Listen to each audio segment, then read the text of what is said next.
How to fix Etheria sound problem easy and quick. If you have sound problem on your game, we will fix it today. Let's do it. Just open the settings of your device first.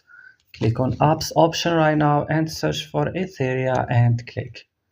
So guys, right now just scroll down this list, click storage and click clear cache right now.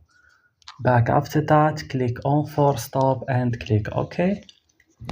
Move to Play Store or App Store and update Etheria. Restart here now your device and that's all. Don't forget to like and subscribe and see you in another